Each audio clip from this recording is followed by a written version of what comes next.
حضور اکرم صلی اللہ علیہ وسلم پورے عالم کے لیے نبی بنا کر بھیجے گئے، قیامت تک کے سارے زمانوں کے لیے نبی بنا کر بھیجے گئے، تو اللہ تعالیٰ نے حضور اکرم صلی اللہ علیہ وسلم کو ایسا معجزہ مرحمت فرمایا کہ قیامت تک اس امت کے ہاتھ میں اپنے نبی کا معجزہ ہوگا، اور وہ معجزہ قرآن پاک ہے۔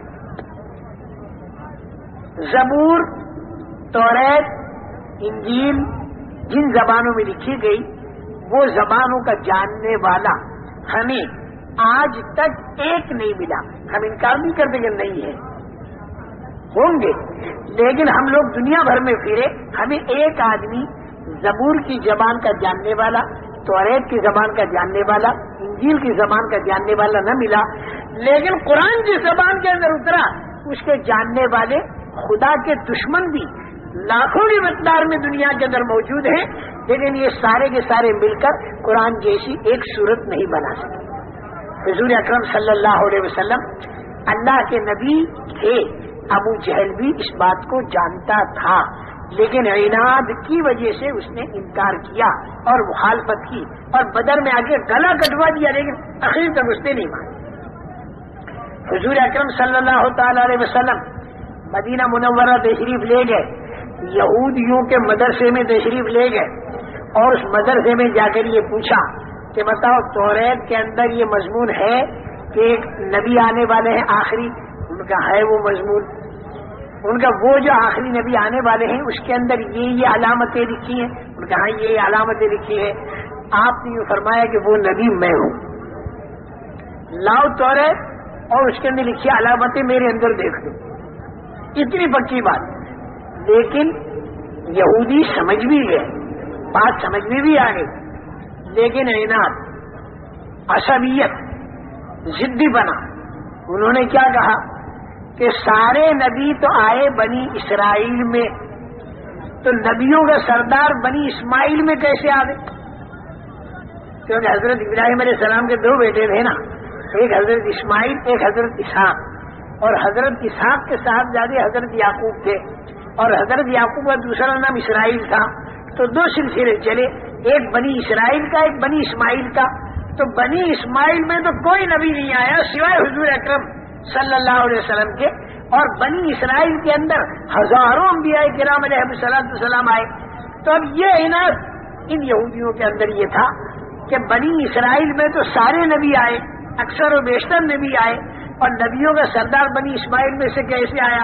اگر بنی اسرائیل میں سے آتا تو ہم مانتے، لیکن چونکہ بنی اسماعیل میں سے اس لیے ہم نہیں مانتے۔ تو یہ بات یاد رکھنا، جب دعوت کے ذریعے ایمان کی فضا دنیا کے اندر بنتی ہے یا جس علاقے میں بنتی ہے، تو جو سلیم الفطرت قسم کے انسان ہوتے ہیں، جن میں ہر گرمی نہیں ہوتی، جن میں ضدی پنا نہیں ہوتا، جن میں عنادی پنا نہیں ہوتا، اللہ پاک انہیں ہدایت سے نوازتے۔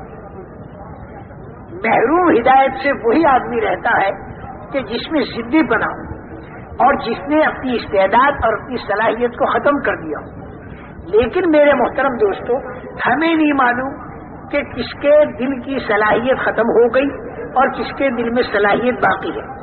بعض مرتبہ شدید مخالفت کرنے والا آدمی بھی ایک موقع ایسا آتا ہے کہ وہ مخالفت کرنے والے کے دل کے اندر بھی اطمینان پیدا ہو جاتا ہے اور وہ بھی ایمان والا بن جاتا ہے۔ جیسے حضور اکرم صلی اللہ علیہ وسلم کے زمانے میں ابو سفیان نے کتنی مخالفت کی، سہیل ابن عمرو نے کتنی مخالفت کی، صفوان ابن امیہ نے کتنی مخالفت کی، حویتب ابن عبد العزیٰ نے کتنی مخالفت کی، ابو لہب کے بیٹے عتبہ نے کتنی مخالفت کی، معتب نے کتنی مخالفت کی۔ لیکن ایک دن وہ آیا کہ یہ جتنے مخالفت کرنے والے تھے ان میں کے بہت سے ایمان والے بن گئے، اور ایسے ایمان والے بن گئے کہ انہوں نے ایمان کو دنیا میں پھیلانے کے لیے اپنی جان اور مال تک کو قربان کر دیا اور اللہ کے راستے میں اپنے آپ کو شہید بنا دیا۔ اس بنا پر ہم دنیا کے کسی آدمی کے ہدایت پر آنے سے ہم نا امید نہ ہو، ہمیں تو پورے عالم کو اپنی محنت کا میدان بنانا چاہیے۔ میری بات جو مڑی وہ یہاں سے مڑی کہ یہ جو میں بات عقائد پر کہہ رہا تھا اور ایمانیات پر کہہ رہا تھا اور اللہ کے ضابطوں پر جو کہہ رہا تھا، یہ بات کرنا کام تھا نبیوں کا، لیکن حضور اکرم صلی اللہ تعالی علیہ وسلم کی تشریف آوری پر نبیوں کا آنا بند ہو گیا اور وہ نبیوں والا کام سعادت مندی والا خوش نصیبی والا اس امت کو ملا. نبیوں کے اس کام سے جیسے اللہ کی رحمت برستی تھی، جب یہ امت اس کام کو کرے گی تو اللہ کی رحمت اس کام سے برسے گی اور پورے عالم کے بسنے والے انسانوں کے اندر سے بے دینی ختم ہو کر دینداری آئے گی. اور جب دینداری آئے گی تو یہ جتنی فضائیں پریشانیوں کی دنیا کے اندر بنی ہوئی ہیں، یہ تو اپنی آنکھوں سے تم دیکھو گے کہ اللہ اس طریقے سے انفرادی اور اجتماعی پریشانیوں کو دور کرنے پر قادر ہیں کہ جیسے ناک بند ہو ایک آدمی کا اور چونا اور نوسادر کو رگڑ کر آدمی ناک کے پاس لاوے اور اس کا ناک کیسا کھلتا چلا جاتا ہے اور دماغ کیسا کھلتا چلا جاتا ہے، اس طریقے سے اللہ تعالیٰ ان پریشانیوں کے عالم کو دور کرے گا. اور آئندہ جو مرنے کے بعد والی پریشانیاں، جو اس سے بھی زیادہ خطرناک قسم کی جو پریشانیاں ہیں جس کی طرف آدمی کا دھیان نہیں جاتا اور آدمی مرنے کے بعد والی زندگی کو ایک سرسری سمجھتا ہے. سرسری اس لیے سمجھتا ہے کہ اس کو آنکھوں سے دکھائی نہیں دیتی، اس کو آنکھوں سے دکھائی نہیں دیتی. بہت سے آدمی تو بیچارے اسی کے اندر ڈوب رہے. ہم ایک سفر میں ہوائی جہاز میں تھے تو ایک بحریہ ہمارے پاس بیٹھا ہوا تھا. اس سے ہم نے تھوڑی سی بات کی، ذرا مانوس ہوا. یوں وہ تھا تو اپنے مشرک، لیکن بحریت کی طرف ضرور ہو گیا. وہ کہتا میں وید وغیرہ کو بھی نہیں مانتا. پھر اس نے مجھ سے یوں کہا مولوی صاحب ایک بات میں تم سے پوچھتا ہوں. میں نے کہا پوچھو. انہوں نے کہا مولوی صاحب دنیا کے کروڑوں آدمی بلکہ ارباں ارب آدمی اللہ کو مانتے ہیں، مسلمان بھی، ہندو بھی، کرسچن بھی، یہودی بھی، نصارہ بھی. لیکن اس نے کہا مجھے حیرت یہ ہوتی ہے کہ کسی نے اللہ کو دیکھا تو ہے ہی نہیں، پھر یہ اللہ کو کیسے مانتے؟ جو چیز دکھائی نہیں دیتی اسے ہم کیسے مانیں؟ اس نے کہا مولوی صاحب معاف کرنا، میں نے بہت سے جوگیوں سے پوچھا لیکن میرے کو اطمینان نہیں دلا سکے، کیونکہ میرے ماں باپ اسی لائن کے تھے. میں نے ان سے پوچھا، کسی نے میرے کو اطمینان نہیں دلایا.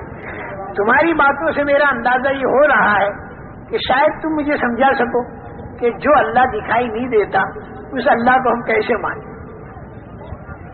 میں نے کہا دیکھو، وہ ڈاکٹر بھی تھے، ٹوکیو سے کوئی ڈگری لے کر آ رہے تھے اور جا رہے تھے اپنے وطن.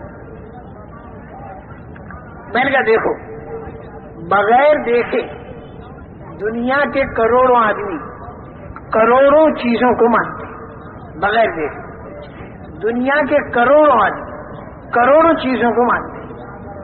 اور میں نے کہا ان ملکوں کے اندر بھی جہاں بالکل جہریت پھیلی ہوئی ہے وہاں پر بھی کروڑوں انسان کروڑوں چیزوں کو بغیر دیکھے مانتے ہیں. اس نے کہا مولوی صاحب کروڑوں کو تو رہنے تو تم 2-4 بتا دو ہمیں کہ جسے آدمی بغیر دیکھے مانتا.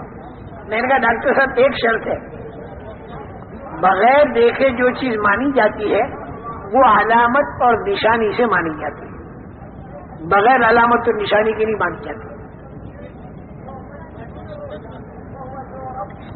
یا تو چیز کو آدمی دیکھ کر مانتا ہے اور بغیر دیکھے کب مانے گا؟ جب وہ چیز تو دکھائی نہ دے لیکن اس کی نشانی دکھائی دے. اور ذرا سوچ میں پڑا. میں نے کہا دیکھو زیادہ گھبراؤ مت ڈاکٹر صاحب، ابھی میں تمہیں بتاتا ہوں. میں نے کہا تمہاری عقل اور میری عقل دکھائی دیتی ہے؟ نہیں دکھائی دیتی. جتنے جہاز میں آدمی بیٹھے ان کی عقلیں آپ کو دکھائی دیتی ہیں. میں نے کسی ایک آدمی کی عقل زندگی میں آپ نے کبھی دیکھی یا نہیں دیکھی؟ میں نے کہا بتاؤ عقل کو مانتے ہو کہ نہیں مانتے؟ میں کہا مانتا ہوں. میں نے کہا ایسا اندھا نہیں مانتے بلکہ نشانی سے مانتے. آپ میرے کو عقل والا کہتے کیونکہ میرے اندر عقل کی نشانی ہے. اور وہ نشانی کیا آدمی بہکی بہکی بات نہ کرے اور آدمی ڈھنگ کے کام کرے، اس کے اندر عقل ہے. اگر آدمی کی عقل کھوئی جاتی ہے تو پھر بہکی بہکی باتیں کرتا ہے، پتھر مارتا ہے، گالیاں دیتا ہے. یہ نشانی ہے عقل کے ہونے کی. جب میں بہکی بہکی آدمی بات نہیں کرتا، اس نشانی سے آپ نے عقل کو مانا، آپ نے دیکھ کر نہیں مانا. ہاں یہ بات تو ہے، دکھائی نہیں دیتی نہیں، بغیر دیکھے مانا اور نشانی اور علامت سے مانا. میں نے کہا دوسری مثال، میں نے کہا آپ کے اندر بھی روح ہے، میرے اندر بھی روح ہے، جان ہے. میں نے کہا یہ جان اور روح آپ نے دیکھی کسی کی؟ آپریشن جب آپ کرتے ہو تو بھی اندر جان نہیں دکھائی دیتی، لیکن ہے زندہ وہ. لیکن روح کو مانا بغیر دیکھے، نشانی سے مانا. اور وہ نشانی کیا ہے؟ آدمی کی آنکھ دیکھتی ہے، کان سنتے ہیں، زبان بولتی ہے، ہاتھ پکڑتے ہیں، پیر چلتے ہیں. یہ علامت ہے، نشانی. اس سے آپ نے جان لیا کہ یہ آدمی زندہ ہے. میں نے کہا سوتے سانپ پر چیوٹی نہیں آتی اور مرے سانپ پر آتی ہے. سوتے آدمی کو گدھ نہیں کھاتا، مرے آدمیوں کو گدھ کھاتا ہے. میں نے کہا روح کو ڈاکٹر صاحب آپ اور میں بھی مانتے ہیں اور چیوٹی اور گدھ بھی مانتے ہیں.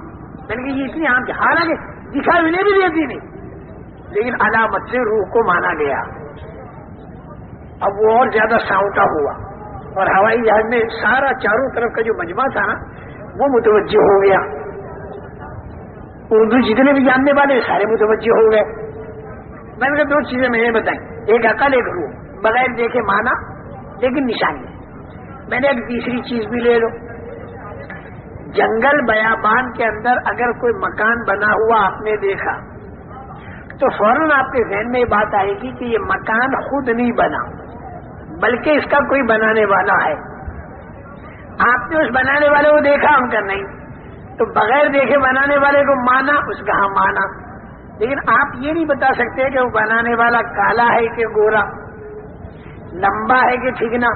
میں یہ نہیں بتا سکتا، لیکن اتنا تو آپ کو ماننا پڑے گا کہ اس مکان کا کوئی بنانے والا ہے. وہ کہا یہ بھی مانتا ہوں. میں نے کہا یہ مکان نشانی ہے اس بات کی کہ اس کا کوئی بنانے والا ہے. تین باتیں ہو گئی. میں چوتھی لے لو.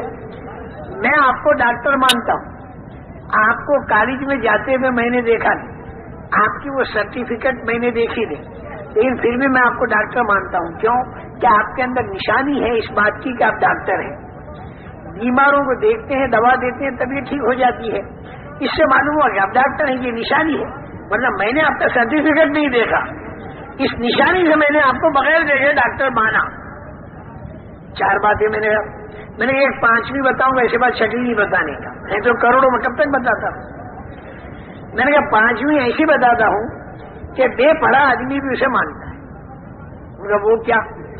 میں نے کہا جنگل بیابان میں کوئی اونٹ جا رہا، کوئی اونٹ گزر گیا.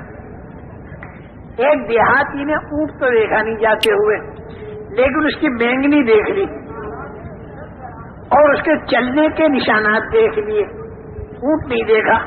تو میں نے کہا بغیر دیکھے اس نے اونٹ کو مانا کہ نہیں مانا؟ اس نے کہا مانا. میں اونٹ دیکھا تو نہیں کرنی، پھر کیسے مانا؟ کیونکہ مینگنی سے اور اس کے پیروں کے نشانات تھے. تو میں نے کہا بغیر دیکھے اونٹ کو ایک بے پڑھا آدمی مانتا ہے مینگنی کی نشانی سے. تو میں نے کہا ڈاکٹر صاحب تم پڑھے لکھے اور کروڑوں پڑھے لکھے، ان کو اتنا نہیں معلوم کہ اتنا بڑا آسمان، اتنی بڑی زمین، اتنا بڑا چاند سورج، منی کے دو گندے قطروں سے اتنے بڑے انسان کا بننا، چھوٹے سے بیج سے اتنے بڑے درخت کا بننا، پھر درخت کے اوپر پھلوں کا آنا، پھلوں کے اندر رس کا آنا، پھر اس کے اوپر کور کا لگنا. میں نے کہا یہ ساری باتیں اس بات کی نشانی نہیں ہے کہ اس کا کوئی بنانے والا. مینگنی سے اونٹ تو سمجھ میں آ گیا اور آسمان زمین سے اس کا بنانے والا سمجھ میں نہیں آیا. میں نے کہا اسی بنانے والے کو ہم اللہ کہتے ہیں اور بغیر دیکھے اسے مانتے ہیں، لیکن نشانی سے مانتے ہیں.